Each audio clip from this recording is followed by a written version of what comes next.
Now let us see next point, network topologies. Next point, that is mesh and tree and hybrid topology. आपण मागच्या लेक्चरमध्ये, मागच्या क्लासमध्ये आपण स्टार टोपोलॉजी आणि रिंग टोपोलॉजी पाहिलं, त्याचा डिफरन्स पाहिला, रिंग टोपोलॉजी आणि स्टार टोपोलॉजी. टोकन रिंग पाहिला आपण, टोकन पासिंग पाहिला, टोकन म्हणजे काय ते पण पाहिलं आपण. आता शेवटचा पार्ट या टोपोलॉजीचा, मेश टोपोलॉजी, ट्री टोपोलॉजी आणि हायब्रिड टोपोलॉजी. मेश टोपोलॉजी म्हणजे काय? सो मेश टोपोलॉजी एक्चुअली काय असते की प्रत्येक कंप्यूटर हा हर एक दूसरे कंप्यूटर के साथ कनेक्टेड रहता है. So there are number of cables required to connect all the computers. So there are multiple paths from one computer to another computer.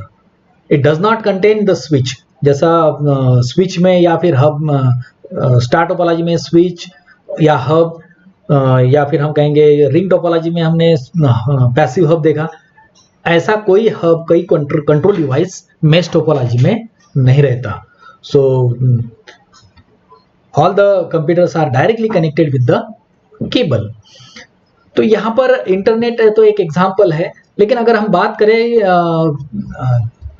पूरे केबलिंग का, तो यहाँ पर बहुत सारे केबल लगते हैं. बहुत सारे केबल लगते हैं मतलब अगर मैं 10 कंप्यूटर की बात करूं तो 10 कंप्यूटर के लिए कितने केबल लगेंगे? मैं स्टार्ट करता हूं 2 कंप्यूटर से. अगर मुझे 2 कंप्यूटर का ही नेटवर्क बनाना है तो एक केबल लगेगी 2 कंप्यूटर के बीच में, एक केबल. मैंने तीसरा कंप्यूटर डाल दिया इसके अंदर, तो कितने केबल लगेंगे मुझे? 3 केबल लगेंगे. अगर मुझे चौथा कंप्यूटर भी इसमें डालना है तो कितने केबल लगेंगे? अभी यहाँ पे 4 नहीं 6. कारण काय? प्रत्येक कंप्यूटर एकमेकांसोबत कनेक्टेड असतो. प्रत्येक कंप्यूटर हा एकमेकांसोबत कम्युनिकेशन करतो. 4 पण तर ठीक आहे, परत 5 टाका तुम्ही. 5 कंप्यूटर जर जोडायचे असतील मला, 5 कंप्यूटर जर जोडायचे असतील, हे सगळे 5 कंप्यूटर एकमेकांसोबत, तर मला 10 लागतील, है ना. हे वाढत जाणार आहे. तर इथे मेश म्हणजे पूर्ण असा एक जाळं तयार होईल. तर हे ऍक्च्युली काय असते, वायरलेस नेटवर्किंग जिथे आहे तिथे मेश टोपोलॉजी सक्सेसफुल आहे, आणि वायर्ड नेटवर्कमध्ये मेश टोपोलॉजी हे थोडंसं कठीण काम आहे ह्या टाईपचं. आता इथे पहा तुम्ही, इथे काय आहे, प्रत्येक कंप्यूटर हा प्रत्येक कंप्यूटर सोबत कनेक्टेड आहे. 5 कंप्यूटरचं हे नेटवर्क आहे. केबल पहा किती आहेत, केबल किती आहेत ह्या 5 कंप्यूटरसाठी? मोजा तुम्ही किती आहेत. बरं, हे 5 कंप्यूटर तुम्ही मोजू शकता. मी अजून एक ऍड करतो त्याच्यामध्ये, 6, 7. आता याच्यामध्ये रिक्वायरमेंट काय, कशाची लागेल मला? Number of NICs. ह्या कम्प्युटरला पहा किती एनआयसी लागणार आहेत मला? 4 एनआयसी. 1 2 3 4. ह्या कम्प्युटरला 4 एनआयसी लागतील मला. प्रत्येक कम्प्युटरला मला 4 एनआयसी लागणार आहेत. आपल्या कम्प्युटरमध्ये एनआयसी किती असतात? 1. जास्तीत जास्त आपण दुसरा ऍड करू शकतो, तिसरा ऍड नाही करू शकत. मग इथे हा प्रॉब्लेम येणार, मला कम्प्युटर्स ऍड करता येणार नाहीत जास्तीचे. जे छोटं नेटवर्क आहे, पीअर टू पीअर नेटवर्क आहे 2-3 कम्प्युटरचं, तेव्हा शक्य आहे. पण त्याच्यावर शक्यच नाही आहे, कारण की आपण केबलिंगमध्ये हे पॉसिबलच नाही आहे. वायरलेस नेटवर्कसाठी आपण याला रिकमेंड करणार नंतर. इथे वायरलेस नेटवर्कसाठी हा जास्त महत्त्वाचा आहे. आणि एक सिंपलचा फॉर्म्युला आहे याला. जेव्हा आपल्याला नंबर ऑफ केबल्स किती मी तुम्हाला विचारलं त्यावेळेस आपल्याला एक लावायचं आहे, n × n-1/2. n means number of computers, number of nodes. तर इथे तुम्ही कसं लावणार ते फॉर्म्युला ह्यासाठी? आता हे 5 कम्प्युटर आहेत, इथे काय आहेत, किती आहेत? 5 कम्प्युटर आहेत. ह्या 5 कम्प्युटरला 10 केबल्स लागले. कसे 10 केबल कोणते? 1 2 3 4 5. हे पूर्ण 1 2 हा एक आहे, हा दुसरा आहे, हा तिसरा आहे, 4th 5th 6th 7th 8th 9, and this one is 10. So total 10 are there. n × n-1 means 5 into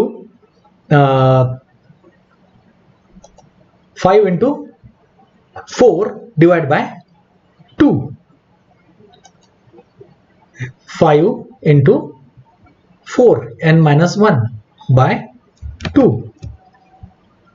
तर हे असं फॉर्म्युला आपण लावून नंबर ऑफ केबल्स किती आहेत ते काढू शकतो. आता हे 5 साठी ठीक आहे, 6 असतील तर पहा किती होतात, 6 into 5 डिवाइड बाय 2, तोही काढू शकू आपण. पण जर मला टाकायचं आहे इथे 15 कम्प्युटरसाठी मला नंबर ऑफ केबल्स किती लागणार हे काढायचं आहे, तर काय तुम्हाला हा फॉर्म्युला टाकावाच लागेल, याला यूज करावंच लागेल तुम्हाला. ठीक आहे ना. ॲडव्हान्टेजेस काय आहेत मेश टोपोलॉजीचे? Mesh topology is more reliable as compare to any network because there is direct cable between the two computer systems. दोन कम्प्युटर सिस्टीम मध्ये डायरेक्ट केबल असते म्हणून हे रिलायबल आहे.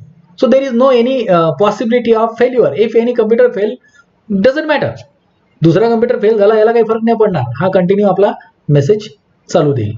फास्ट कम्युनिकेशन, दोन कम्प्युटरमध्ये directly point to point communication आहे. It is a very fast communication between the two computer systems. So it is reliable, fast communication and easier reconfiguration. Reconfiguration means adding new devices. जर मला तीन कम्प्युटरचं network आहे, मला चौथा computer टाकायचा आहे, तर फक्त मला तिथे केबल टाकावी लागेल. आणि असं कन्सिडर करून चालायचं आपल्याला की त्याच्यामध्ये एक NIC आहे ऑलरेडी. पण हे मेश टोपोलॉजी जास्त कम्प्युटर्स असणाऱ्यासाठी उपयोगाची नाही. डिसएडवांटेज काय आहे याचा? Cost. Mesh topology contains large number of connected devices. Large number of connected device such as router and more transmission media than other topologies.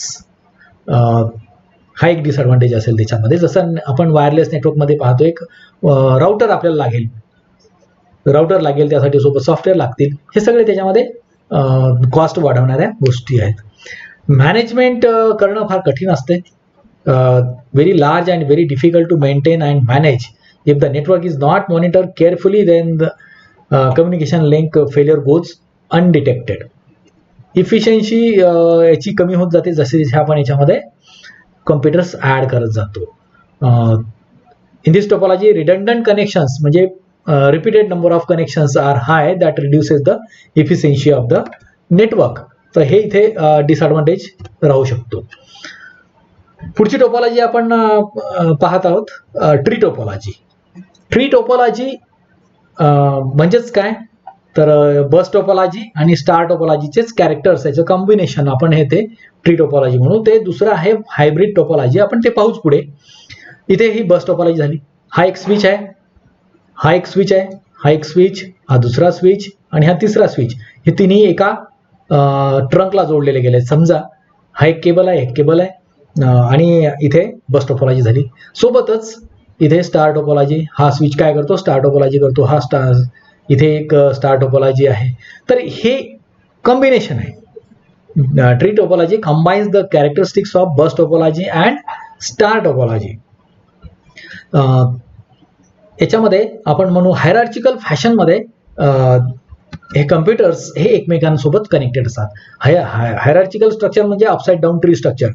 वर रूट असेल, रूट नोड, हा जो वरचा नोड आहे त्याला रूट नोड म्हणू आपण, आणि नंतर खाली दुसरे नोड्स असतील, त्याच्यानंतर अजून नोड्स असतील. नोड्स म्हणजे काय, स्विचेस. हा एक स्विच आहे वरचा, त्याच्या खाली एक स्विच आहे, त्याच्या खाली एक स्विच आहे, साईडला स्विचेस आहे आणि त्याला कम्प्युटर्स हे जोडलेले आहेत. So that is like a tree topology. That is a tree topology. The topmost node in tree topology is known as root node. टॉपमोस्टचा जो आहे नोड त्याला आपण रूट नोड म्हणतो आणि बाकीचे descendant of that particular root node. There is only one path exists between two nodes for the data transmission. Thus, it forms a parent-child hierarchy. Advantages काय आहे tree टोपोलॉजीचे? It supports for broadband transmission, mainly used for provide broadband transmission, that is signal send over long distances without being attenuated. कुठलाही तिथे loss न होता data पाठवला जातो. Easily expandable, याच्यामध्ये काही नाही, स्विच आहे, स्विचला डायरेक्ट केबल लावा तुम्ही, तुमचा computer start. So that start in the network. So that is a tree topology's advantage, easily expandable. So it will expand. एक अजून एक स्विच लावा, दुसरा एक टोपोलॉजी तिथे चालू होऊन जाईल. दॅट मीन्स स्टार टोपोलॉजी तुम्ही तिथे करू शकता. Easily manageable. So it can be easily managed because of number of different segments are there, like a star topology, ring topology, like this. Basically actually star topology only. Top लेवलला बस topology असेल आणि त्याच्यासारखं त्या characteristic वापरल्या जाईल, आणि खालच्या लेवलला star टोपोलॉजीचे characteristics ते वापरले जातील. एरर डिटेक्शन करणं फार सोपं असते, कारण की सेगमेंट्समध्ये डिव्हाइड केलेलं आहे. प्रत्येक नेटवर्क हा वेगवेगळा नेटवर्क कन्सिडर केला जातो, म्हणून इथे एरर डिटेक्ट करणं फार सोपं आहे. लिमिटेड फेल्युअर होते, कारण की प्रत्येक ॲडमिनिस्ट्रेटर प्रत्येक नेटवर्कला वेगवेगळं हँडल करू शकतो. So breakdown in one station does not affect the entire network. Point to point wiring star topology आहे, आपल्याला माहिती आहे star topology point to point आहे. So point to point wiring for individual segments. तर हे असं इथे ॲडव्हान्टेजेस आहेत. पण डिसएडव्हान्टेजेसमध्ये जर पाहिलं तुम्ही तर डिफिकल्ट ट्रबल शूटिंग, जर एकच ॲडमिनिस्ट्रेटर असेल आणि कुठे फॉल्ट ऑकर झाला त्या नोडमध्ये, so then it becomes difficult to troubleshoot the problem. Higher cost means there are number of different switches or hubs are used, as well as devices for broadband transmissions are very costly, so it have higher cost. Failure rate is somewhat more as compared to any other, because it uses the characteristics of bus topology and star topology. Number of star topology, number of switches and hubs are there. So if a main cable fails, the overall network get down. So that is the disadvantage of tree topology. Bus topology जर का तिथे बंद पडली तर, एक केबलच जर का तिथे डॅमेज झाली सुरुवात वरची, तर खालचे सगळे फक्त इंडिव्हिज्युअल चालतील, बाकी कम्युनिकेशन हे होणार नाही. रिकॉन्फिगरेशन हे थोडंसं ॲड करणं डिव्हाइस थोडंसं डिफिकल्ट होईल. रिकॉन्फिगर करणं थोडं डिफिकल्ट असते याच्यामध्ये. शेवटचा पाहू आपण आता hybrid topology. Hybrid is a combination of different topologies. It is a combination of ring topology, bus topology and star topology. ह्या तिघांचे कॉम्बिनेशन म्हणजेच काय तर हायब्रिड टोपोलॉजी.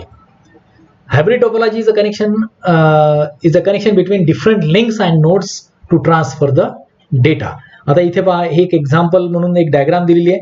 सेम एक्झाम्पल म्हणून इथे दुसरी डायग्राम जे तुम्हाला समजेल अशी, की याच्यामध्ये more than two different topologies are combined together. आता इथे जर पाहिलं आपण तर ही एक बस टोपोलॉजी झालेली आहे, वर एक बस टोपोलॉजी आहे, इथे स्टार टोपोलॉजी आहे आणि इथे रिंग टोपोलॉजी आहे. म्हणजे तिघांचं हे कॉम्बिनेशन आहे. बस topology, star topology and this is ring topology. So this is nothing but hybrid topology. This is hybrid topology. So in hybrid topology we use different topologies. Different topology in the sense bus topology, star topology and ring topology. Now we can establish a network by using two different topologies, bus topology and only star topology. We'll see after this one. That means one question is there for you. Before that, advantages of hybrid topology. It is reliable. If a fault occur in any part of the network, will not affect the functioning of the rest of the network, because one part may use bus topology, another part may use ring topology, another part may use star topology. So different functionalities are there of different topologies. It is a scalable. We can easily expand the network by adding a new devices without affecting the existing network's functions. It is a flexible. It is very flexible, as it can be designed according to the requirement of the organization. Flexible in the sense, if I want star topology, I can use that star topology over that the hybrid topology. It is very effective. So it can be designed in such a way that the strength of the network is maximized and weakness of the network is minimized, so it is effective. So these are the advantages. In the same way, some disadvantages of hybrid topology is also there. Very complex design for the beginners. काय हे, इकडे बस topology दिसते, तिकडे star topology दिसते, ring topology दिसते, सगळी गडबडच गडबड आहे. तर ती कॉम्प्लेक्स डिझाईन दिसेल बिगिनर साठी. It is very difficult to design the architecture of the hybrid network. So as per the demand that can be designed, but it is very complex. Sometimes costly hub can be used, so that costly hub, costly switch are the disadvantages of all the topologies. Costly infrastructure, कारण की तुम्ही तिथे fibre optic सुद्धा use करता ring topology मध्ये, त्यानंतर तुम्ही star topology सुद्धा यूज करता, तिथे राउटर सुद्धा यूज करता. तर कॉस्टली इन्फ्रास्ट्रक्चर तिथे राहू शकते. केबलिंग सुद्धा तिथे डिव्हाइसेस आहेत, हे सगळे कॉस्टली आहेत. So this ends the meshed tree and hybrid topology.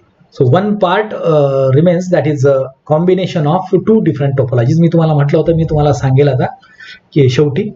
तर आपल्याला काय करायचं आहे, 3 कम्प्युटर्स बस टोपोलॉजी मध्ये, 4 कम्प्युटर स्टार टोपोलॉजी मध्ये, एक स्टार बस टोपोलॉजी तुम्हाला एस्टॅब्लिश करायची आहे. पहिला क्वेश्चन. दुसरा question, you have to establish a star ring topology having 3 computers in each network. म्हणजे स्टार मध्ये सुद्धा आणि रिंग मध्ये सुद्धा 3 कम्प्युटर्स आहेत असं एक नेटवर्क तयार आहे. त्याला आपण म्हणतो स्टार रिंग टोपोलॉजी. लक्षात ठेवा, स्टार बस टोपोलॉजी आणि स्टार रिंग टोपोलॉजी. तर असे 2 नेटवर्क्स इथे आपण इथे एस्टॅब्लिश करू शकतो. Now I will stop here. Next time we will see the different control devices used in the networks, in the different topologies.